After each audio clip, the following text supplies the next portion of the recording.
asalaamaaleykum Sénégal sénégalais yi foo leen toll ci àdduna rek Bamba fekk na leen fa jox leen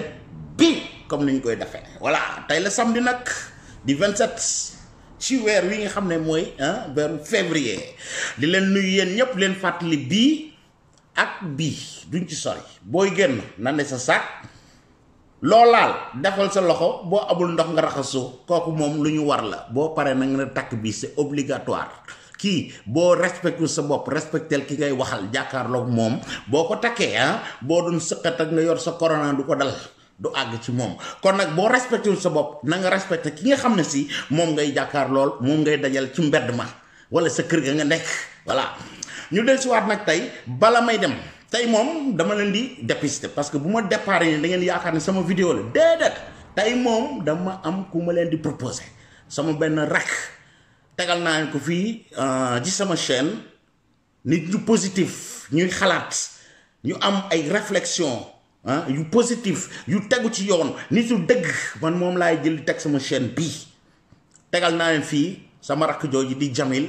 non di Emile Ndiaye voilà Emile dégg ngeen lu mu leen wax gis naa ni ngeen di apprécier vidéo bi sama chaîne Khadim Gueye TV ku ci bindul woon na nga bës bouton bi boo gisee nga sélectionné tout vidéo bu ma dugal nga gisu sama bos ak képp koo xam ne yaakaar naa ne sa wax mën na jariñ sénégalais yi naa la jaarale sama chaîne fii voilà saaga amu fi yar ak teggin moo fi am gis ngeen yéen ñi fi doon jéem a saaga ay Emile ak affaire yooyu mun ngeen dem ci live bu muy def ci Facebook ngeen saaga sama chaîne kenn du fi saaga ku ci bëgg demal nga xool doo fa gis benn saaga bloqué sa maam signalé sa maam système bi sax moo ma koy defal léegi man léegi dootuma ci sonnati yéen ñi doon saaga est-ce que gis ngeen seen bopp du am ku ci weddi li may wax demal nga saaga nga xool ndax da nga gisati Khadim Gueye TV du am voilà léegi nag Emile bala muy ñëw dooral na leen demb ci Ousmane Sonko parce que dañu war a xamal ne gars yi que ñoom réseaux sociaux yi ñu bëgg accaparer télévision yi kenn sarxantu leen presque sinon ñoom ñëpp pro Sonko lañ nekk mais ñëpp ñoo ngi ci réseaux sociaux yi mooy YouTube Facebook Instagram affaire yooyu dañ leen di xamal ne boo demee ci YouTube par exemple gis nga Xalaat TV ngandum chaîne kërëb Sonko ko moom benn tapet mooy tapetu clavier yi koo xam ne day masque sax voix am xam nga ne kooku lu ay waxam sont pas crédibles dañuy dem jël ay ñoom ay reportage la ñuy def ay montage vidéo n'importe quoi c'est des fake voilà nit ku ñemee da ngay ñëw nga jàkkaarloo gor ñi voilà mais tapet boo xam ne xam nga fu mu nekk naan dafa lay créer lay affaire Sonko ko moom Dakar Matin Pape Alé Buratinoom boobu la teg foofu gis ngeen ko moo ko may documentaire lañ leen ko fii kooku mënut a wax loo xam ne dul Sonko bëgg xam nga Jotna TV la même chose ñoom dañ bëgg créer ay chaînes yu dul jeex fii yépp pro Sonko bu leen xoolee YouTube bi presque ñoom ñoo ko bëgg a envahir du jàll demal Sénégal ay 2S ak ay Walfadjri rek toutes ces choses là ay Sen TV yooyu yépp pro Sonko du jàll dama bëgg ngeen xam ne ñun ignorance lañ fii mais dañuy fight bu leen ñemee nag nañ ko def fii débat bi teg kanam yi ñu ñuy gis ñu wax ak doomu aadama yi wax leen duy right man duma ne fii di fen ak di kàcc di sosal dama leen tegal ay preuve sama rakk ji loolu lay def tey ci vidéo bi mu leen tegal da leen defal comme ni ma koy defee noonu la koy dóore teg di wax ngeen dégg Sonko wax ngeen dégg di wax ngeen dégg mu wax ci xalaatam loolu lañ gëm bala ñuy dem nag damay wax di wax ak jeunesse sénégalaise bi ñu dégg lii ma anticiper leen ko doog leen di jox sama waay déglu leen waa ji ngeen xool ban level lañ toll quoi voilà. si Baar maa ngi lay ziar lu bare di am ay kàddu yu ma la bëgg a dénk rek. tam nekk lu dëggu ci man nag ñu ngi ci xeex bi nga xamante ni jëm nañ ci fas yéene ma ci des ginnaaw benn yoon noppi ngir joxe sama bakkan noppi ngir dugg ci kaso tamit waaye nag bokk ci ak njaboot gu néew doole am na ay bor yu tegu sama kaw tamit te xam naa dinaa ko bind jox ko suñu waa kër waaye lii ma la koy dénk rek ngir confiance bu ma am ci yow bis bu ma demee ci combat boobu sama bakkan des fa maa ngi lay ñaan lii maa ngi la koy ñaan nga jàlleel ma ko nga jàlleel ma ko si patriote yëpp bor boobu ñu man ma koo fayal mu teg sama kaw mu duggee sama biir ndax maa ngi am yaakaar maa ngi am njort bu rafet ci sama borom ne xëy na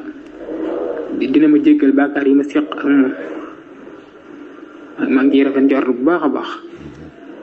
waaye lii dama la koy dénk ngir confiance bu ma am ci yow bis bu ma demee ca xare boobu sama bakkan des fa bor yooyu ma am maa ngi lay dénk nga jàllal ma ko si patrouille ñu dimbale ma fayal ma ko ba mu tëddee sama baat mel ngeen fayal ko man a tàllee kii maa ngi la koy dénk Sëñ Bara di ko tibbe sama xol laa ko tibbe lii maa ngi la koy dénk ndeysaan dama noppi ngir joxe sama bakkan ndeysaan li daw na yaram te gëm ne lii bu ma dee di jihaat laa dee lii daal maa ngi la koy dénk ngir confiance bu ma am ci yow Sëñ Bara yaa ñàkk jom bis bu ma demee ci xare bi des fa nag ma ko jàllaleel si mboolem patriote yi lépp bor bu ma am dinaa ko bind teg ko ndax dama bokk ci famille bu néew doole boo xam ne xam naa ne mënuñu maa fayal loolu yaa rusloo sa famille waaye xaq yi nga xamante ni ma sama diggante yàlla la maa ngi am refen jort bu baax a baax ci moom ne dina ma ko jéggal bu fekkee ne des naa sax maa ngi ñaan yàlla nag jàmm am fi ba loolu lépp du am waaye nii ma gisee nii yi fan jëm dañoo bëgg a toroxal Ousmane Sonko te loolu mënuñu koo seetaan dama pare ngir joxe sama bakkan pare naa ngir dem ci kaso tamit waaye lii maa ngi la koy dénk Sëñ Bara ok kon yorenti yàlla Ousmane Sonko jaral na ko mi ngi dénkaane xale bu ndaw boo xoolee xam ne jàngul jongut ndeysaan xoolal ñi daf nañ ko lavage de cerveau à tel point qu'il est prêt à mourir pour ce gars-là bu dem di maase wu fee di bànneexu laal na laalul dugg na fi génn mais dem na fa du woon nuyu na jigéen maase na ko jigéen def na ko lu ne ba joxe nañ ay détails sax ci ay waay yàllaam mu war a leer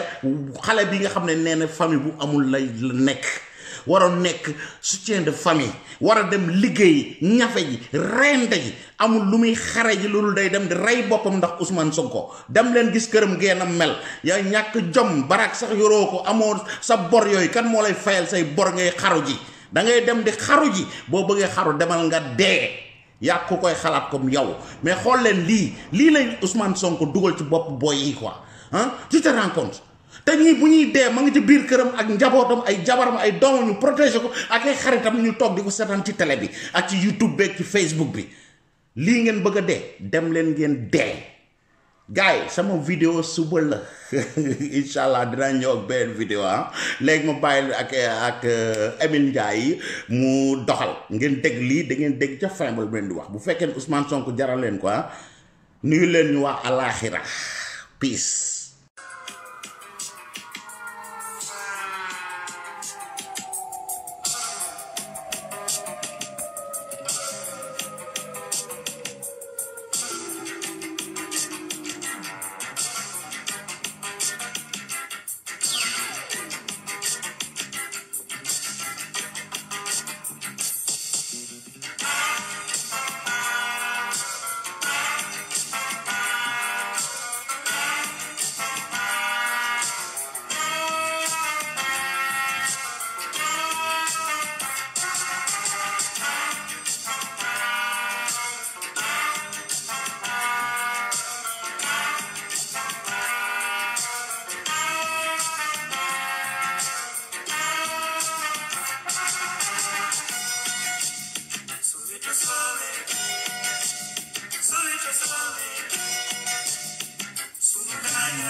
asalaamaaleykum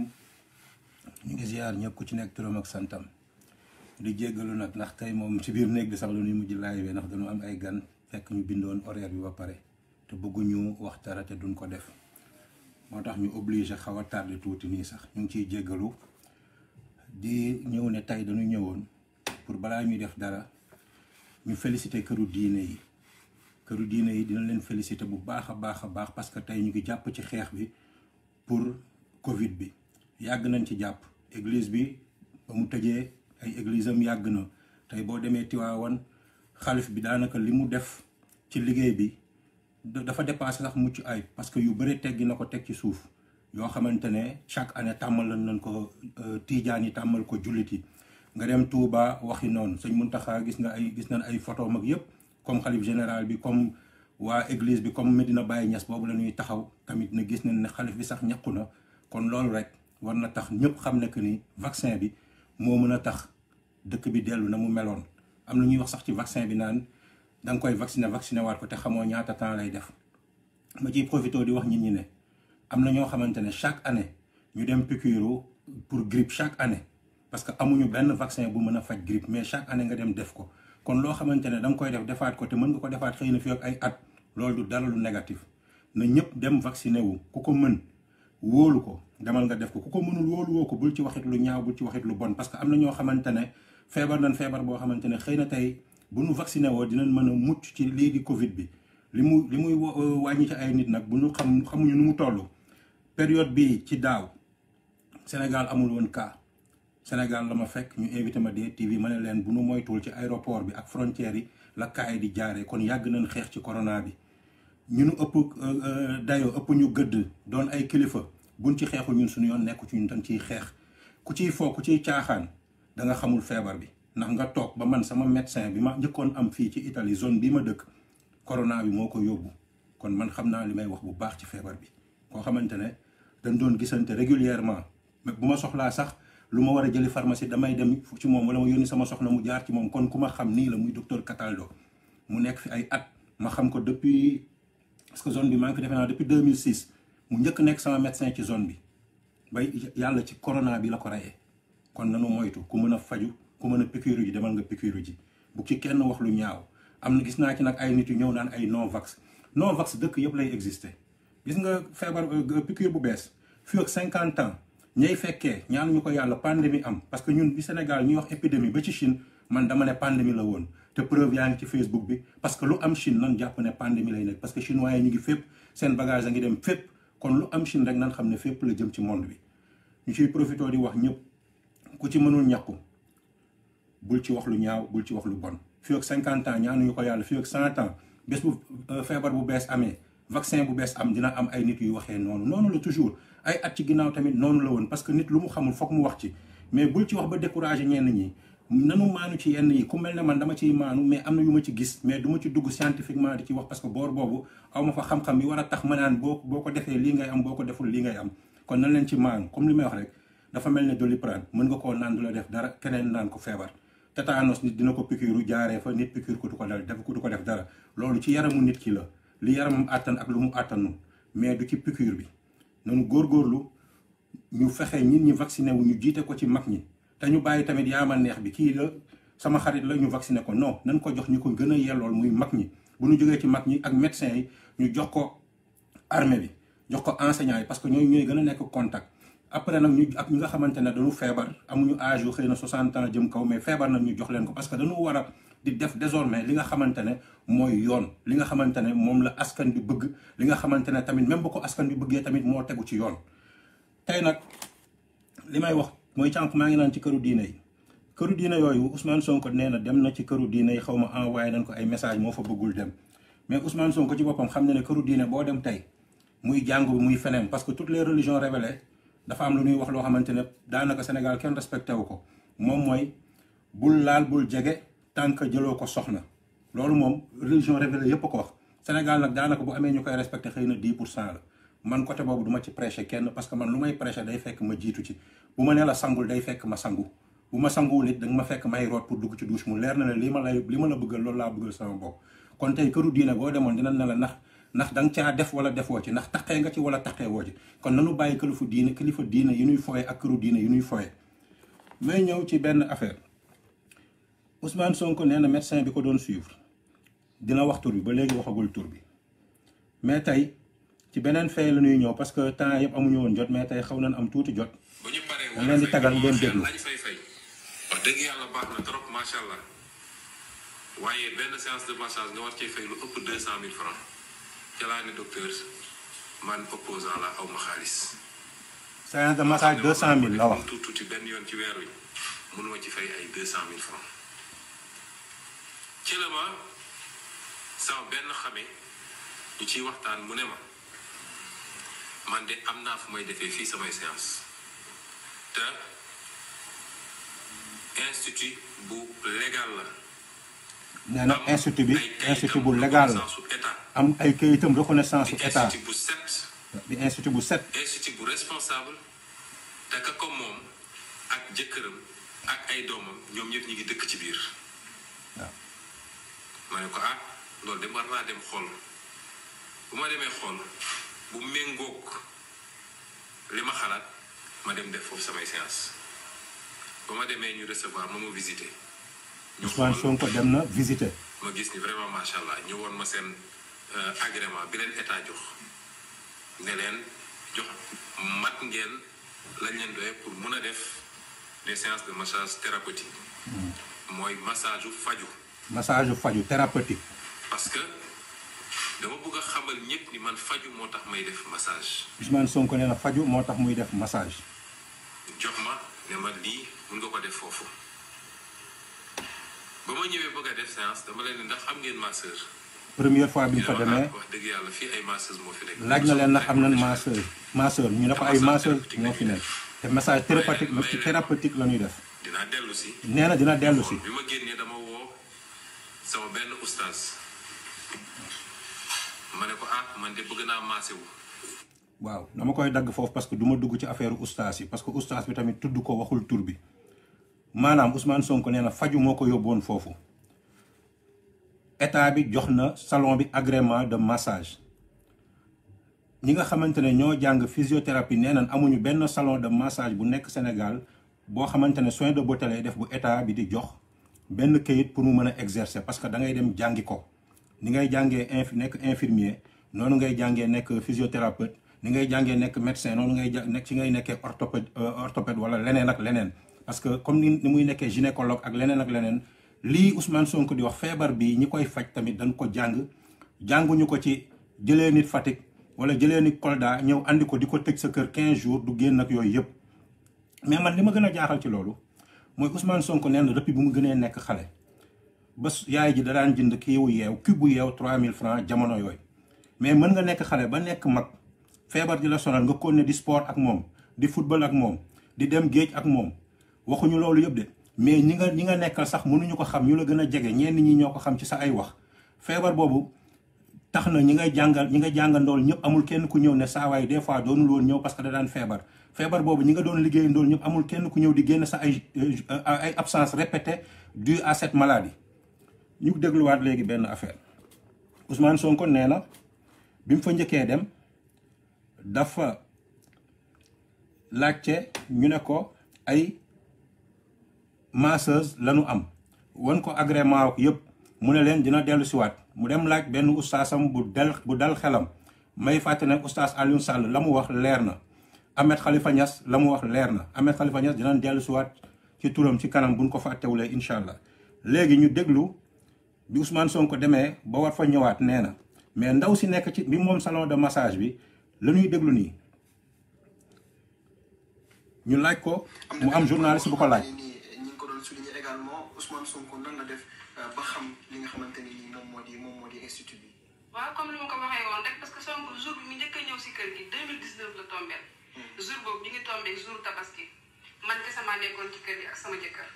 ndaw si nee na Sonko bi mu fay njëkk ñëw jour tabaski la tombeel moom rek a nekkoon ci kër gi. ak sama benn doom bu jigéen. ak benn doomam bu jigéen. jour boobu bi mu fiy ñëw mi ngi ñëw ay diggante 11h jëm midi. bu ñëwee mi ngi fekk man sama jëkkër yi nekk si wanag bi di defar suñu yàpp xar tabaski mu sonné ma tijjil ko jour boobu la nekk première fois bu njëkk a ñëw ci kër gi. bi ma ko sonalee mu tëjji mu ne ma fii c'est Imosène ma ne ko non fii Sweet Beauté Spa la. mu ne ma ma ne ko waaw ma ne ko seen boobu ngay wax de am na ñu bëri ñoo xam ne dañuy jaawale sama numéro ak numéro. numéro yi dafa numéro. numéro Imosène moo nekk 824 33 824 99 29 sama numéro moo nekk 800 non waaw. 842. waaw 842 99 29 xam nga numéro yooyu benn chiffre moo leen tàkkale. lu tax may taxaw fii ndaw si këru na numéro Imosène mais këruwul numéro am loolu lu bizarre la de deux nee na Ousmane Sonko dafa ñëw ne ko fii mooy Imosène booy dégg Ousmane Sonko tamit wax na ko moom ci benn kii wam ne wetu Imosène kii ñëw ne Imosène ndaw si nee na numéro Imosène temps la muy 824 99 22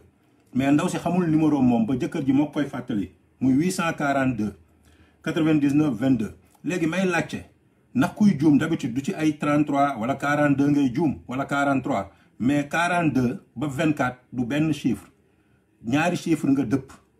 pour wax leen rek ne ñii yéen sénégalais yi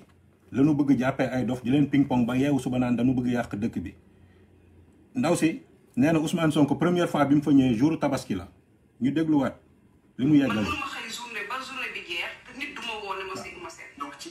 juum jaawale numéro yi moo ko indi fii moom Ousmane Sonko. bu mu dugg see de loolu la ma wax. léegi bu mu dugg see. nee na jaawaat la numéro ku musul woote téléphone dina jiwaat la numéro. fàtte bu cher. Ousmane Sonko musul woote téléphone musu koo wax. parce que fàtte bi man leer na ma ne fàtte bii kii dafa toog nekk fàtte boo xam ne nii bu kii la. nee na Ousmane Sonko premier jour bi frotté bu cher la àndaale premier jour muy jour tabaski. mais jour boobu bi muy dugg si kër gi dafa wax carrément ne ma c'est Imosène ma ne ko non fii Sweet Beauté Spa la. jour boobu la commencé jour boobu man laa ko dugal defal ko massage te jour boobu si 16 la toog.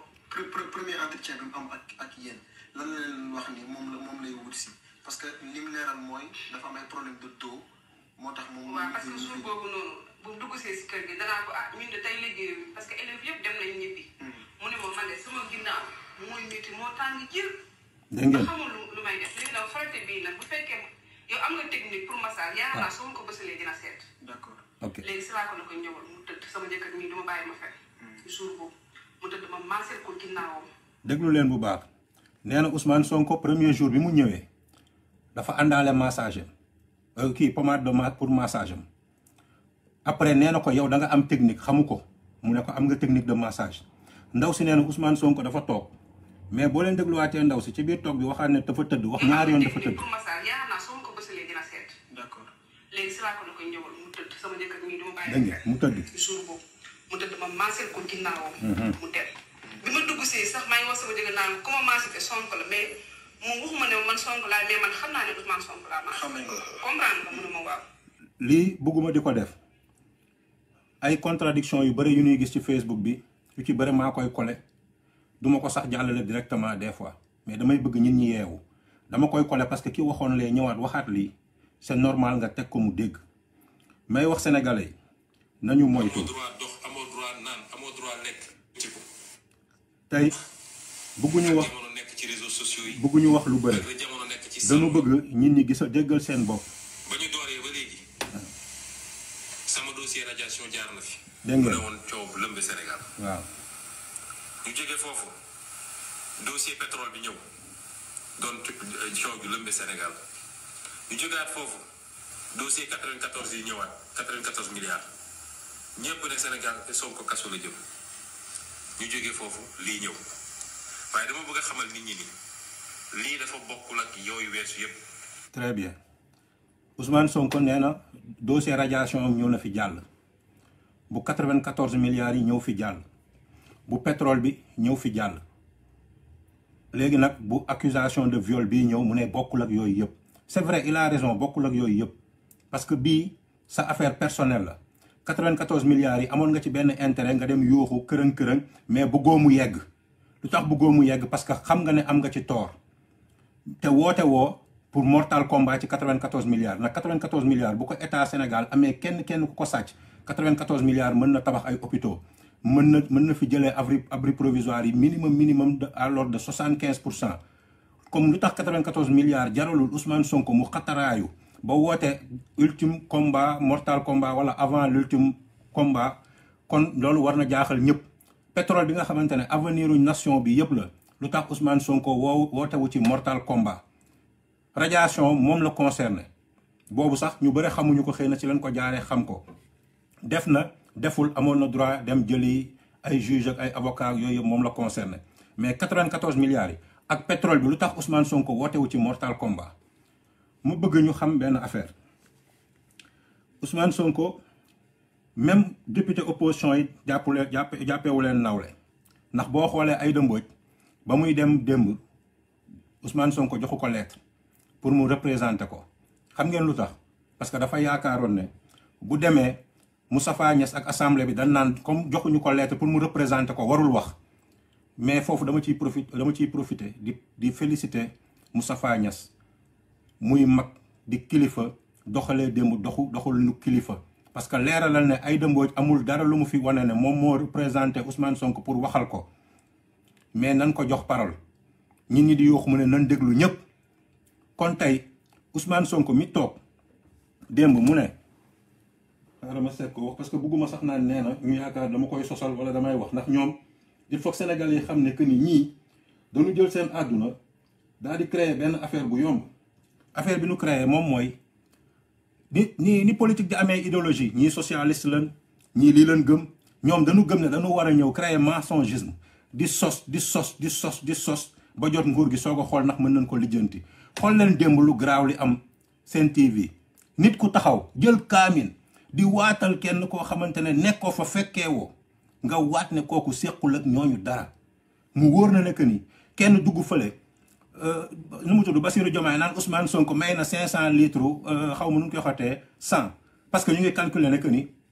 ëllëg bu nee Ousmane Sonko parce que day wuy ji Ousmane Sonko ADN lii nii ñu ne woy ci 100 ba lañ ko jëlee woon mais xam nan est-ce que ñoom xam nañ ne nit ñi duñu ay dof xam na ne Ousmane Sonko am na droit def contre expertise ñi mu wóolu ànd ak ñëpp ñëw xool fii la ñu jëlee ci kii bii liquide bii la ñu jëlee pour def test ADN ci lii lañ jëlee pour def test ADN ñoom ñëpp ñu ànd def ko mais non dañu bëgg jàppee sénégalais ay dof ñun nag ñoo dul nangu kenn jàppee suñu ay frère suñu ay sœur ay dof parce que ñun suñu bopp doon dul dof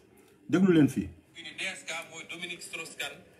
nekkoon benn kilifa France boo xam ne dafa waroon nekk candidat ci élection présidentielle far mu am lu ko dab ba ñu jiiñ ko ni dafa siif benn nit fële New York coow mujj ci am ba mënatul na nekk candidat kon ñoom lii lépp nag buñ ci tuddee DSK rek mooy liñ ciy jublu mooy lu ñuy def ba Ousmane Sonko du nekk candidat loolu rek la mu ne donc ci dossier bi li ma leen di digal yéen mooy bu leen ko tëj kaso ndax bu ngeen ko tëjee kaso dina yëngal réew mi nit ñi dinañ génn di manifester fii ak li ko mu ñëw bàyyiwaat ko mu ñibbi ba keroog instruction bi jeex ñu dem procès bu ñu demee procès nag fexe leen ba fësal ni jote am na moom ak xale bu jigéen bi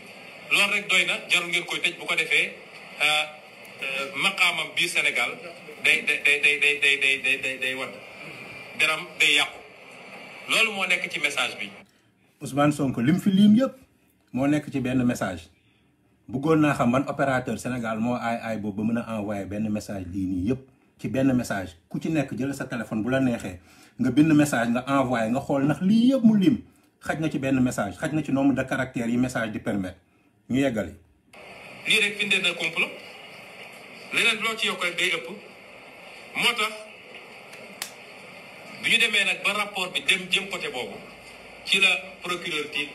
ne waa gendarmerie arrêté leen enquête bi parce que bëgguloon gendarmerie woo médecin bi bëgguloon gendarmerie woo avocat bi bëgguloon gendarmerie woo nijaay ga sax. ci gendarmerie boobu laay taxawee gis naa ñetti nit yoo xamante ne ñu ngi seetaan live bi ñoom xam nan man xam naa yàlla xam na am na ci ñaar wala ñett ñu ma gis ñoo xamante ne nee naa leen parce que am na loo xamante ne nit waroo am fitu sax wax ko ci biti man nee naa leen oto 4x4 bu noir boobu ñuy wax boo moytul gendarmerie la parce que Ousmane Sonko nit du ñëw rek jiiñ ko viol ñu ñëw kërën patam-patamee parce que la gendarmerie sénégalaise elle est extraordinaire gis ngeen tey naa leen wax benn affaire Bougazelli ñëpp a ngi wax xam nga Bougazelli lu tax ngaangul Bougazelli sama gaayen la xamante nan Bougazelli lu tax ngaangul parce que gendarmerie dafa dem ba filmer topp ko di ko topp ba Bougazelli bi ñu naan mi ngi hôpital mi ngi kii mi ngi lii fekk mu dem Touba gendarmerie mi ngi koy topp xam ne ma nga Touba mënul génn dëkk bi te jàppagun ko. nanuy moytu gendarmerie sénégalaise nanuy moytu dig parce que ñoo xamante ne la dañu xarañ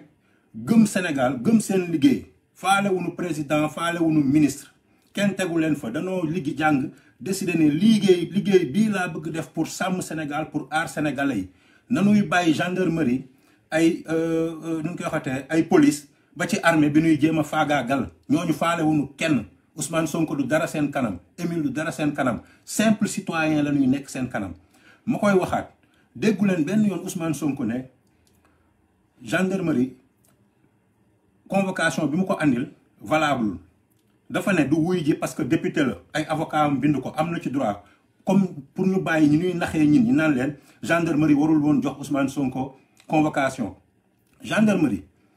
bu ma xool benn turu kenn ku nekk fi bu Seydou li mii naan Sonko par exemple bu taxawoon tey porte plainte Émile Ndiaye gendarmerie day jël plainte bi daal di xool ne lii ok c'est une plainte recevable mu bindal Émile convocation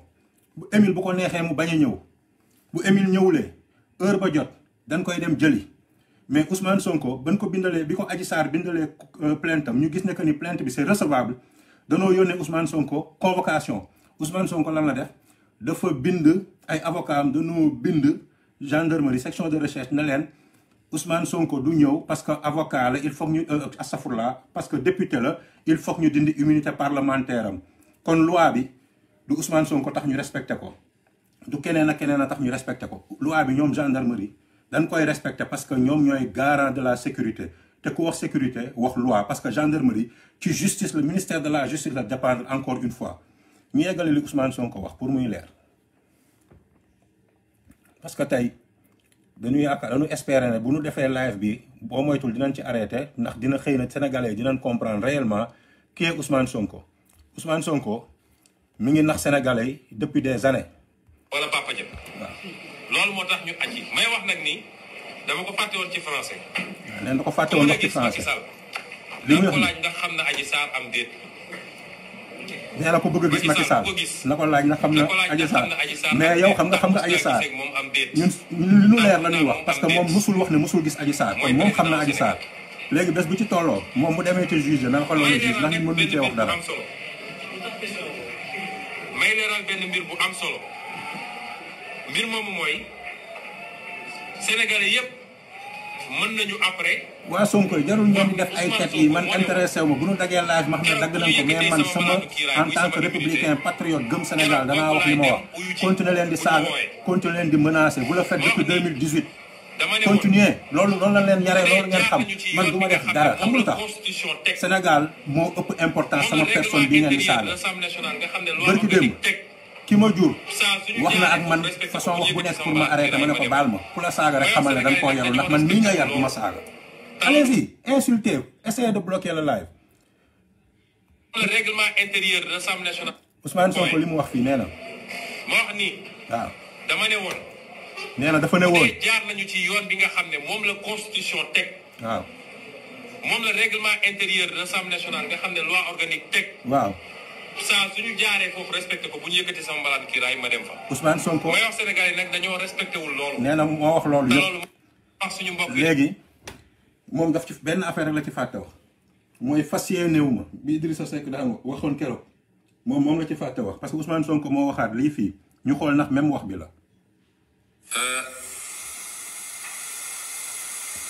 am na lu ñu dogu. nee na am na lu mu dogu. ñu waxtaan man ak samay avocat mooy démb toog nañu fii ñu àndil ñu convocation. dégg ngeen. nañu. weddiwul convocation bi. à 11h nañu ñëw. déggu leen benn yoon Ousmane Sonko wax illégal. ma fas yéene wax Sénégal yëpp ni du ma uyu ji ëllëg. waxul illégal dafa ne du wuyu ji. parce que ab député. munoo ko convoqué en tant que accusé tant que teggi woo malaanu kiiraayam muy immunité parlementaire. waaw tant que tegguñ ko doo wuyu ji. loolu nag boo ko waxee dañ daan parce que sénégalais yi ñenn bokk ay raccourcis la ñuy bëgg soo ko waxee dañ naan non s'il n'a rien à se reprocher na dem uyu ji déedéet man néew ma duma uyu ji justice amul ku ko sañ a wax citoyen la waaye la loi elle est faite pour être respectée. waaw bu dee dañu bind noir sur blanc ci règlement intérieur assemblée nationale ni ab député bu nekk en cours de mandat pour nga entamer des poursuites wala nga koy woo di ko et cetera il faut nga saisir assemblée nationale te loolu mun nañ ko def ci ñaari fan ñetti fan une semaine parce que ñoom ñoo seen majorité su dee loi da koo wax waruñoo tàmbal nit ñi ni mën nañoo jalgati loi saa su leen neexee bu dee waa dafa wax loolu noonu lañ ko war a defee buñ ko defee am seen levée d'immunité parlementaire à 10h à 10h05 maa nga foofu uyu leen. ok mais fii rek defuñu ko du ma dem uyu ji leen. du ma dagg dara damay bëgg ñu dégg ne moo ko wax. comme nag. nga pare na ci wax parce que ci réew boobu mi la ñu dëkk. waaw te Sénégalais yu baax ak patriote yi ñu ngi fépp comme am nañu firnde ni moom Serigne Bassirou Gueye nee na leen suba bu Ousmane Sonko ñëwee na ngeen ko jàpp mandat de dépôt immédiat parce que la ñu bëgg mooy fexe ba làq ma ba dootuma mën a wax loolu tax ñu wax tey. ok léegi Ousmane Sonko ñaari wax yi mu wax bokkul moo ne woon bu ñu dindee immunité mu dem moo wëlbatikuwaat ne parce que loi parce que lii parce que laa te lépp li muy wax amul dara loo xamante ne mën na prouver ne que ni teguwul ci yoon ay nitam ñooy wër ci télé di sos di ñëw di nax nit ñi ma bëgg sénégalais yi yeewu loolu muy wax ci assemblée monde bi yëpp majorité mécanique nañ ko bàyyi di wax parce que ki ñëw taxaw bëgg ñu wóolu ko bu demee élection ñu def ko président pour ay li mu décider def pour réew mi nga xamante ne moom moo tudd sa projet bi nga xamante ne moom nga ñëw dénk ko wan ko askan bi ne leen boo leen ma falee lii laay def képp koo xamante ne nekk nga président ci dëkk yu mel ne Afrique ak Europe ak yenn dëkk yi nga xamante ne président moo fa am importance il faut que nga wut ñoo xamante ne ñoo nekk sa ay député pour li nga loi yi nga bëgg ak ni nga bëgg dëkk bi doxee ñu voteel la ko fa loolu du affaire de majorité mécanique yi ñuy wax Sénégal la xew loolu confiance la tudd ndax ñi la wóolu yow fexe nga nekk président ñoo la wóoluwaat voté député yi nga xamante ne ñoom nga bëgg àndal pour ñu dem di wax ci àq ak yel kiiwu nit ñi nun ko xaw nun koy waxee sax ci wolof nga xamante ne lépp rek day nekk pour sa politique continuer gën a baax kon nanu bàyyi di wax majorité mécanique amul Ousmane Sonko am na beneen boo xamante ne tey dinaa ko wax ñin ñi mu leer gis nga 3e mandat bi ñuy wax Sénégal Ousmane Sonko moo ko njëkk a créé Sénégal dama koy génne parce que tey du ay affaire u détail la ñu war a nekk nii di kii il faut lépp leer lépp leer il faut lépp leer Ousmane Sonko mosuta wax sénégalais yi dara def ko mosuta am depuis début ba muy njëkk génn télé di wax ne fii ci Casamance lay wax moom mi ne mosul wax Casamance déglu leen fii. où il y a ce conflit, mais ce conflit impacte négativement sur tout le Sénégal, aussi bien sur le plan sociologique, social que sur le plan économique. ma koy rappelé ñu ni Ousmane Sonko dem na ba Casamance ne dafa armée bi jógee armée bi lu mu fay wut démb leneen la wax parce que Ahmed Khalifa Niass moo doon wax dinaa ci ñëwaat moom moo def ci xelu Ousmane Sonko ne war na mën a représenter Casamance ñëpp gis nañ ko seetaan nañ ko ba mu koy wax Ousmane Sonko mësuta xalaat ne problème bi Casamance dinañ ko ci tudd wala dara parce que fii ñun ñëpp nous sommes des Sénégalais président Macky Sall mi ñëw di jéem a régler problème mu Casamance bi pour ku ci nekk dellu fa nga dëkkoon la nga moomoon bu dee tool la nga dellu fa di fa bay na mu la neexee def pont def yu bëre Gambie ak pont Sénégal bi def yu bëre Casamance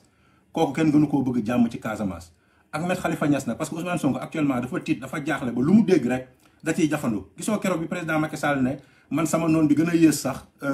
ñaanalu ma ko lu mel nii wala yéenewu ma ko lu mel nii mu daw génn actuellement képp ko wax gis nga man mii di wax man dof bi sax la ma jàppee xëy na parce que xam na ma bu baax parce que yónni na ba tàyyi ay nitam ci man pour ñuy nekk di wax di jaxase di lii mujj gi ñu ne dañuy arrêté quitter sama page ils me connaissent tous Bassirou Diomaye Faye mi ngeen di gis man ak moom a njëkk def débat ma toog 17 ans làkkuma français parce que man nekkuma France nekkuma Belgique Italie laa nekk ñëpp xam nañ ko ma toog 17 ans presque làkkuma français ñu toog def débat bu français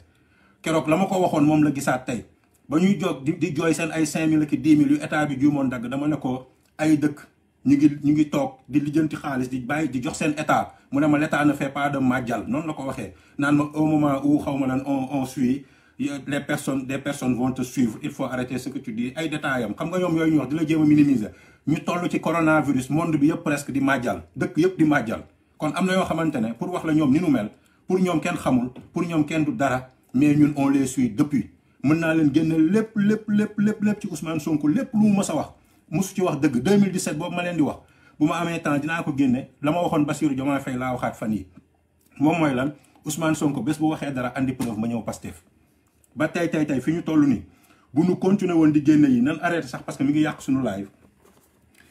bu ñu continuer di génne ay preuve am fii chaque jour ma génne leen dara ba ci terre bi sax nga xamante ne ba léegi dawagul peut-être ndax des problèmes d'ordre sécuritaire ma ciy wax nit ñi ne Maroc 2007 la commencé woon projet am France actuellement am na 2007 projet boo xam ne RER la foofu ci biir capitale bi 2007 lañ ko commencé ba léegi ñu ngi wut xaalis pour démarrer ko kon am na yoo xamante ne sax ay détails la mais moom il a parlé de 800 milliards yeewu suba ne 1000 yeewu suba ne 1200 yeewu suba ne 1400 yeewu waat suba ne 1600 milliards Dakar jam ñaajo loolu la mës a wax Ousmane Sonko musul wax dara mu feeñ musul wax dara mu ñëw kon tey ku mel noonu bu toogee di leen woo ci problème boo xamante ne du problème politique encore une fois nan leen doon ay gor waruñu nangu ñuy tudd ku mel ne Mamadou Dia di tudd ku mel ne Cheikh Anta Diop nga xamante ne ñooñu ils ont beaucoup fait pour le Sénégal fa nu yegg ñu bëri duñ fa mës a yegg ñu ciy teg benn tur koo xamante ne ci salon de massage la demoon pour lijjanti boppam moo xam lim fa def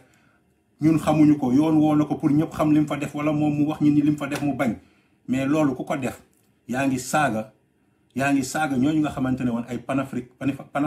panafricaniste lañ je suis énervé parce que am na ñoo xamante ne mënu ma nangu ñu leen di tudd ay ñoom Thomas Sankara ay ñoom Cheikh Anta Diop ñu leen di tudd ay ñoom Nkrumah di ci teg Ousmane Sonko moo xamante ne lan la mës a defal Sénégal lu dul jaay leen populisme li muy wax populisme la je vous le dis amul benn dëkk au monde États-Unis bi fi gën a ngande yaakaar ne am na puissance mënul tëju ci dëkkam di liggéey moom rek président Trump bi mu ñëwee di jaay populisme def ko lu mu def 4 ans moo jàll ñu jëlee ko fi Ousmane Sonko mi taxaw tey di wax ne Macky Sall dafa bëgg nekk fii à vie mais ku bëgg nekk à vie di nga ñëw ne nan leen yamale ci mandat bi 2 nan leen yamale ci 2 fois 5 ans ah kooku bu bëggoon nekk à vie du fi bàyyi lu fi Wade defoon est-ce que dina ñëw organiser référendum mais référendum boobu tax ñuy am 2 mandats maximum Ousmane Sonko il avait voté non kon moom moo gën a bëgg loolu moo gën a gëm yooyu il faut qu'on arrête de jouer avec les gens nañuy wax nit ñi dëgg tey ci benn journaliste lay taxaw muy Pape Djibril gis nga nit bu ànd ak nit da koy nangu da koy wane da koy afficher mais il faut pas faire semblant tudd nga Barthélemy lu ma ko clash Barthélemy il a été honnête bi mu buggee lépp leer dafa dem ne dindi leen sama immunité parlementaire damaa bëgg wuy ji mais ki ne buñ ko dindee ma dem wuy ji kooku buñ ko dindee ba pare avant sax ñu koy dindi mu xam ne day deñ mu taxaw di wax leneen jël ay député yu mu yónni woon ñoom Cheikh Bamba Dièye ay Guirassy ñoo xamante ne da ngay yaakaar ne ce sont des intellectuels nekkate ils sont plus ignorants que même le terme ñu taxaw di mbeli waa ji def leen golo def leen marionnette di leen calli toog bu mu nekk ne yónniwul kenn kon qu'est-ce que vous foutiez là il faut arrêter il faut respecter les gens si vous ne respectez pas les gens au moins respectez votre propre personnalité Ousmane Sonko dama leen koy wax ku ci génn di dem da ngay tooñ sa bopp dina wuy ji par A ou B il va répondre et il sait qu'il a fauté parce que li muy def nii moom moo koy prouver ñun duñu juge duñu wax ak kenn duñu laaj kenn Ousmane Sonko rek la ñuy laaj te di ko ñaan mu dem wuy ji comme ñaan nañ ko ci njekk ñaan nañ ko ci teranga xamul njekk xamul teranga na xam ne dina wuy ji il va répondre te lépp lu ci mënti am ku ci ñàkk sa bakken ku ci yàq sa oto ku ci perdre sa temps même rendez-vous bi nga amoon nga perte ko sax c'est là ce sera la faute à Ousmane Sonko parce qu'on l'a appelé comme on appelle une personne normale on l'a appelé comme on appelle un citoyen on l'a appelé comme on appelle un député qui a une honorabilité mais cette honorabilité n'existe pas avec Ousmane Sonko Ousmane Sonko xamul honorabilité Ousmane Sonko xamul cër ndax mosul jox kenn cër même mu àndoo jox leen cër sénégalais jox leen seen bopp cër Ousmane Sonko mosul sa tabax Sénégal Ousmane Sonko ay terrain la lijjanti di ko lijjanti wax na ko toog na ne moom nekk na ay at Pikine di laaj terrain joxuñu ko mu def xaw ma ñaata at Pikine mu daal di dem Dakar automatiquement dëkk kër góor gi mais dem leen ngeen xool terrain kër góor gi ñaata lay jar yéen xool ngeen kër Ousmane Sonko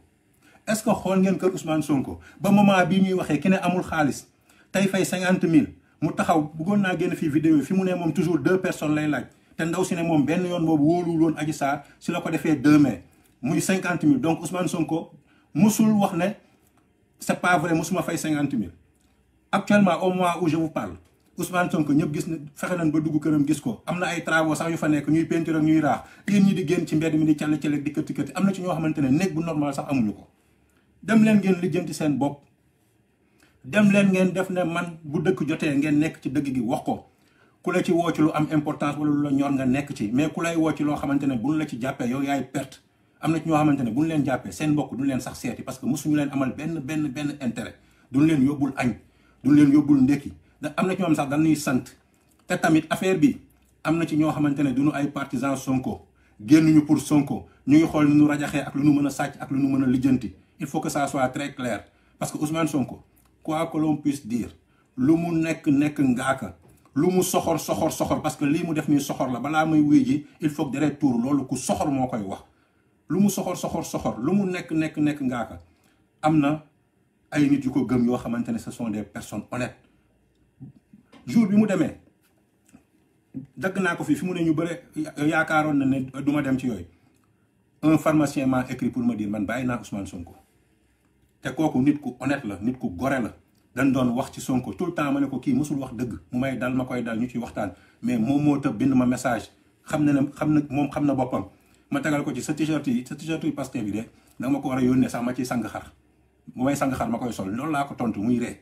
il faut qu'on soit honnête nañu respecter suñu bopp Sénégal amul Macky Sall amul Abdoulaye Wade amul keneen ak keneen gis nga ku la joxul cër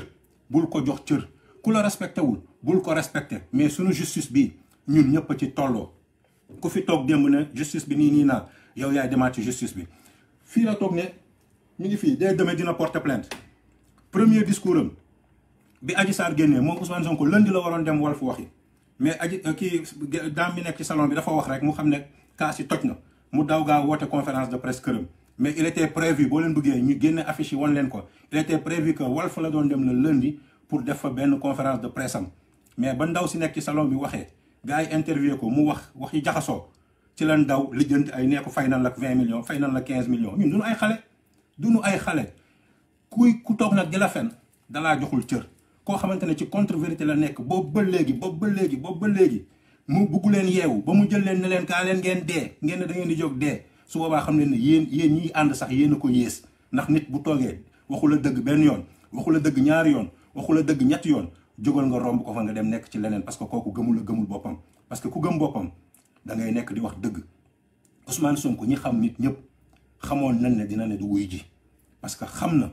Ousmane Sonko ñi xam nit dëgg xam nañ ne première fois bi mu ñëwee ñu film seen film daal di teg foofu benn genre njegenaay pour wane ne way dafa feebar moo tax muy kii ñu film bi juum ñu daal di dindi njegenaay bi mu toog normal daal di génn ay dossier ne yëpp samay dossier la foofu ngeen waroon xam ne Ousmane Sonko il ne vous respecte pas parce que ku tiim ay nit di leen sos ba yow ci sa propre vie nga def say erreur ba tu t'es mis dos au mur war nga mën a am ngoru ñëw jàkkaarloog ñooñu ne leen dinaa wuy ji lu ci am rek xam leen ne man maa demoon mais même les personnes qui sont à tes côtés xamuñu woon sax na yaa ngi dem ci salon boobu amu ci benn nit ba léegi bu génn gum ne man ak Ousmane Sonko mës nañ fa ànd wala man ak Ousmane Sonko ñoo fa daan dajee amul benn nit bu génn ci Pastef ku honnête waxuma nag genre gars yooyu di génn ay kaamil di waat naan ay lii ak lii waxuñu genre yooyu de bëri na ci trop nag 90% ñi yor ci communication Pastef amu ci waxkatu dëgg fii lan toog Birame Souleye taxaw ne ci quelques heures xaw ma lan génne xaalis Amadou Ba ne 1 mois xaw ma la ñu toog ci werante lépp ay sos la kee génnee fële naan ndaw si dañ koo jënd waaw dafa bëgg kii Sonko wëlbati ko naan je présente mes excuses il faut qu'ils arrêtent nekkuñu ak ay xale ñun duñu ay xale defal lu la neex waxal lu la neex mais teg ko ci dëgg teg ko ci cadre légal mooy dañ la bind benn plainte yaa defoo ñun xamuñ ci dara pour ñun ñëpp ñu xam ci dara bu dee jox nga Sénégalais yëpp cër da ngay dem nga wuy ji parce que foofu mënuñu faa kërti ba génne mànniw boo xamante ne du sa bos bu dee nekkoo fa bu dee defoo fa mënuñoo ay ba luxus sa ADN bu dee laaloo woo ak yenn kii yi comme nag am na salon de massage la mais je peux comprendre ñu génne fa sa ADN ci sa fii wala fiiwu ndaw si wala dara yooyu mettiwul xëy na mais am na niveau yoo xamante ne bu fa ADN génne am na niveau yam sax bëgguma ko wax parce que waa ji lu tax mu bañ a wuy ji yéen ñi toogoon fii di légaliser ne waaw mën na fa dem wante du viol ak yooyu ça veut dire que yéen a ngi légaliser loo xamante ne sax waroon nañ ko rus taxaw di wax ci kaw même bu dee ñun ñëpp dañ koy def ci suuf mais man fa ma xalaat mooy waa ji est-ce que du leneen la def leneen lu gën a garaaw lu tax bëggul wuy ji il faut qu'on arrête de jouer avec les Sénégalais il faut qu'on se sente d'abord sénégalais qu'on se sente concerné par notre pays pour ñu bañ a nangu yii Ousmane Sonko plus jamais ça demal nga wuy ji si tu aspires même à avoir une mairie sous ta coupole justice da nga koy jox cëram justice cër bi mu am ci yow moment bii mooy def nañ ko ba fa mu yem après nag di nga leen jox beneen cër bu nu gën a am ci yow mooy cër boobu nga xamante ne moom même bu ñu lay diri dañ lay yóbbu kon nag cër bu rafet bi la justice am ci yow am ko ci man am ko ci sénégalais yépp justice yegg na ak yow ba foofu léegi nag dernière lettre de convocation bu yegsee wuy jiwoo su boobaa justice dootul xoolal dootoo am cër yow justice mooy am cër sa kaw bu lay diri sax da lay yóbbu soyez conscient Ousmane Sonko ku ci perte sa bakkan yaa ko yëg su Ousmane Sonko par A ou B il va répondre bu demoon ba Casamance laqatu fa gars yi dinañ ko jëli parce que c'est l'État c'est la justice avant tout l'État ce sont les lois qui gèrent les lois la justice à travers aussi l'Assemblée nationale yow wóoluwoo Assemblée nationale de wuyu 94 milliards de moo wuyu bii it yónni woo kenn nga wax mais kon looy doy seen immunité parlementaire ba naan sama bos dañagul wala yow sa immunité parlementaire bu extraterrestre la il faut arrêter joxal nit ñi cër ku la waxul demal wuyu waxul la dëgg ku la waxul demal wuyu du nitu dëgg mais nag yow nitu dëgg mooy jafe sa wet parce que yow sa bopp mosoo nekk nitu dëgg mosoo wax dëgg sénégalais yi populisme gis nga dëkk bi fii ku ne la mën nañ bay suñu ceeb ñun rek mën nañ defar suñu dawlin ñun rek lekk suñu ceeb ñun rek créer suñu jën ñun rek yor suñuy téléphone ñun rek yor suñu réseau ñun rek di defar suñuy oto ñun rek ku la wax loolu waxu la dëgg parce que même monde bi même pays développé yi defaruñ seen lépp ñoom rek boo demoon tey ba ci iPhone am na ay affaires yoo xamante ne ñu ngi koy defaree côté bële yii ñu monté ko côté bi oto tamit pareil boo demoon tey ci Audi am na ay pièces yoo xamante ne ñu ngi koy defaree fii Italie am yeneen pièces ñu ngi koy defaree beneen zone ci Italie ñu jël yëpp dajale yóbbu il faut arrêter tu n'es même pas capable de savoir la superficie de la CEDEAO tey nga ne da nga affaire CEDEAO pour woote panafricanisme CEDEAO di même pas nga ne ay 6 milliards de kilomètres carrés CEDEAO dépassé 380 millions de personnes ngay mais bàyyi leen ñi non wante nag ku toog fii ba ne Corée moo gën a yaatu Jurbel moom kooku warul sax wax nga ciy wax quoi franchement je suis désolé maa ngi jéggalu ci wax yi di leen wax ne que ni beneen détail laay mujjee après tëj mooy ñi yaakaar ne Ousmane Sonko daf fi nar a def lu kenn mësul def yéen a ngi nax seen bopp parce que Ousmane Sonko même 2024 par accident de l'histoire am ay dof am ay ngaaka Sénégal dëpp dippi ba Ousmane Sonko juum sax nekk président xam leen ne su boobaa 51 ans lay am 51 ans mooy âge bi Macky Sall amoon bi muy yéeg parti Pastef 2014 du ma duggaat ci détail 2013 tey bu njaay tous ces détails là ça fait des années que je le dis tey mi ngi ci ñaata at 2014 2021 ñaata at la Macky Sall 2008 décembre 2012 mu jël nguur Ousmane Sonko daf ko fi mën a def Macky Sall ba mu tuddee Macky Sall ba léegi di élection ba léegi 2007 ba mu nekk directeur de campagne Wade premier tour 2012 Macky demal boppam 2009 mu demal boppam maire bu leen fàtte nag ci immunité parlementaire boobu Macky Sall bosam ak yëpp la jëloon joxe immunité parlementaire ak député joxe maire ak yëpp ne ko fëlëx na la yow Ousmane Sonko yow ngay tatamu ci benn plus fort reste di ci tatamu nii di ci tatamu naan sama immunité mais il faut avoir honte Ousmane Sonko pense à tes enfants yàlla mëtim xam na ne démb sama doom bi am 9 ans xam nga lu mu wax ah li ñuy papa li xew li ngay seetaan nii ci Facebook bi lan la ma ne ko non dafa am ñu taal côté Rufisque mu ne ma Ousmane Sonko ñaata at la moom sax moo tax ma def kii bii affaire u âge yi ma ne ko Ousmane Sonko 74 la judd mu ne ma 74 ñaata at la ma ne ko calculer mu calculer ne ma man dama defoon ne xale la quoi moo tax muy def yu immature yi barke Serigne Fallou Mbacké bi ma yaakaar bu fekkee li may wax du dëgg yàlla bu ma Kazu Rajab fekk sur terre pour vous dire Ousmane Sonko tu as une famille tu as des enfants tu as des parents le Sénégal ne se limite pas à toi Cité Keur Gorgui ne se limite pas à toi mais tu sauras que la justice est infinie yaakaar naa ma arrêté moo gën parce que bu ma ko nee wax rek du baax nanu nekk ñun ñëpp ay nit yu honnête nit yu gëm Sénégal nit ñu xam li ñu bëgg nit ñu xam fi ñu war a yóbbu suñu réew bu nu nangu kenn yàq ko ñun ñëpp nañu honnête te xamal ne Sonko dafa war a wuy ji yoon par A ou B et je le répète encore une fois ça ne passera pas te nañu bàyyi di wax démocratie bu amul woon Sénégal Ousmane Sonko du toog di conférence de presse démocratie bu amul woon Sénégal yenn chaîne de télé yi duñu toog nit toog di wax lu ko neex démocratie bu amul woon Sénégal journaliste du am fitu ne man maa yor PV gendarmerie parce que c'est illégal démocratie bu amul woon Sénégal kon élection sax bu leen neexee du am parce que dëkk yi amul démocratie du yéen a ngi fàttaliku Yaya Jammeh biir dëkkam la toog ne moo gagné par force wante bi état yi jógee dafa daw kanila Ousou Bébé bul daw nekkal gor nekkal góor demal wuy ji ñu ngi jéggal ci kàddu yi di ñaanal ñëpp jàmm di ñaan Sénégal jàmm am fa te moo fay am incha allah même bu dee affaire de 24 heures 48 heures parce que dafa waxoon l'avant-dernier combat et l'ultime combat muy le mortal combat boobu dañ ciy jàll def leen ko cinéma au cinéma ce soir ngeen koy def il va répondre mënu ci dara bu jaree armée bi génn day génn te nu bàyyi Macky Sall mi ñu ciy tudd parce que c'est l'état Macky Sall bu defoon nii tey war a génn pale ne du génn c'est l'armée qui va s'ériger parce que c'est la nation sénégalaise on nous tue mais on ne nous déshonore pas Ousmane Sonko mérité wul loolu xamu ko kooku warul mën a yor suñu réew na dem wuy ji tu es en train de te déshonorer maa ngi jégaluwaat ci kàddu yi ñaanal ñëpp jàmm jërëjëf